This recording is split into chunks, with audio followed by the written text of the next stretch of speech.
November మాసంలో దేశవ్యాప్తంగా పెద్ద సంఖ్యలో పెళ్లిళ్లు జరగబోతున్నాయి. పవిత్ర మాసం కావడంతో ఈ మాసంలోనే ఎక్కువగా వివాహాలు జరుగుతాయని పండితులు చెబుతున్నారు. ముహూర్తాలు తక్కువగా ఉండడంతో ఒకే సమయంలో ఎక్కువ సంఖ్యలో పెళ్లి బాజాలు మోగబోతున్నాయట. దీంతో కళ్యాణ మండపాలకు విపరీతమైన డిమాండ్ కనిపిస్తోంది. దేశవ్యాప్తంగా అనేక లక్షల జంటలు ఏకమవుతున్న ఈ తరుణంలో 1,00,000 కోట్ల వ్యాపారం జరుగుతుందని అంచనా వేస్తున్నారు.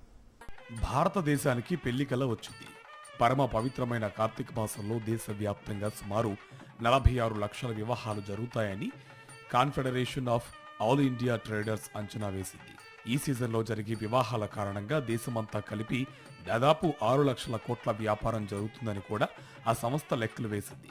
దేశ రాజధానిలో జరిగే 4.8 లక్షల వివాహాలతోనే సుమారు 2 లక్షల కోట్ల వ్యాపారం జరగవచ్చని ట్రేడ్ పండితుల అంచనా.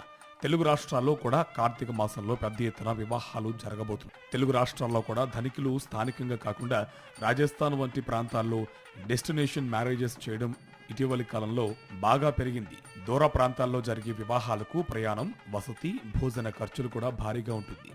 దీంతో పెళ్లిళ్ల ఖర్చు బాగా పెరిగిపోతుంది. మధ్యతరగతి కుటుంబాల్లో కూడా పెళ్లి అంటే ఖర్చు ఎక్కువగానే చేస్తున్నారు. జీవితంలో ఒకేసారి కావడంతో పెళ్లికయ్యే ఖర్చు విషయంలో ఎవరూ తగ్గడం లేదు. ఈ ఖర్చు ఏటేటా పెరుగుతూనే ఉంది. 2022లో 32 లక్షల పెళ్లిళ్లు జరిగితే 3.75 లక్షల కోట్లు ఖర్చయినట్టు అంచనా. ఇక 2024లో 48 లక్షల వివాహాలకు 5.9 లక్షల కోట్లు ఖర్చు అవుతుందని confederation of all India traders లెక్కలు వేసింది. కార్తీక మాసం అంటే కేవలం శివకేశవుల పూజలు, ఉపవాసాలు, దీపాల శోభ మాత్రమే కాదు.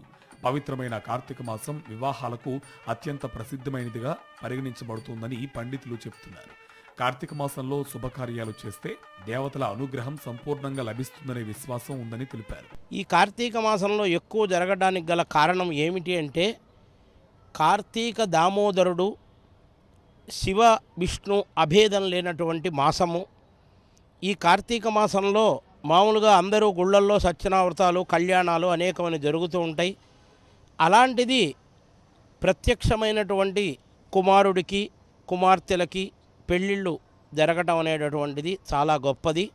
ఈ మాసంలో జరగటం వల్ల ఆ దంపతులు అందరూ కూడా సుఖంగా ఉంటారు. తర్వాత వచ్చేటటువంటి దాంట్లో పుష్యం, మాఘమాసం కూడా ఈ సంవత్సరం మూఢం వచ్చింది. అందువల్ల ఎక్కువగా ఈ కార్తీక మార్గశిర మాసంలోనే వివాహాలు జరుగుతున్నాయి. కార్తీక మాసం కంటే ముందు నెలల్లో పెళ్లిళ్ల ముహూర్తాలు పెద్దగా ఉండవు. ఈసారి కార్తీక మాసంలో కూడా శుభ ముహూర్తాలు చాలా తక్కువగా ఉండడంతో ఒకేసారి భారీ సంఖ్యలో వివాహాలు జరుగుతున్నాయి. మంచి ముహూర్తాలు కార్తీక మాసంలోనే ఉంటాయి కాబట్టి ఈ నెలలోనే పెళ్లిళ్లు చేస్తామంటున్నారు తల్లిదండ్రులు. పవిత్రమైన మాసం, వాళ్ళకి జన్మించే బిడ్డలు కూడా మంచి సంస్కారవంతులుగా ఉంటారు, మంచి బాగుంటుందని ఈ మాసంలో పెళ్ళిళ్ళు చేస్తారు.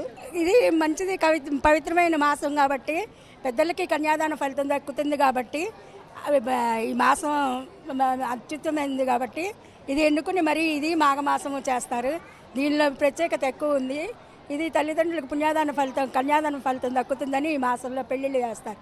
కార్తీక మాసంలో ఒకే ముహూర్తంలో అత్యధికంగా వివాహాలు జరుగుతున్న నేపథ్యంలో కళ్యాణ మండపాలు, క్యాటరింగ్, డెకరేషన్, ఈవెంట్ మేనేజ్మెంట్ సంస్థలకు విపరీతమైన డిమాండ్ కనిపిస్తుంది. మరోవైపు పసిడి కూడా కొండ మీద కూర్చోవడంతో పెళ్లిళ్ల ఖర్చు మరింత పెరుగుతుంది. మొత్తం మీద ఈ కార్తీక మాసంలో వివాహం అంటే చాలా కాస్ట్లీ వ్యవహారం అంటున్నారు.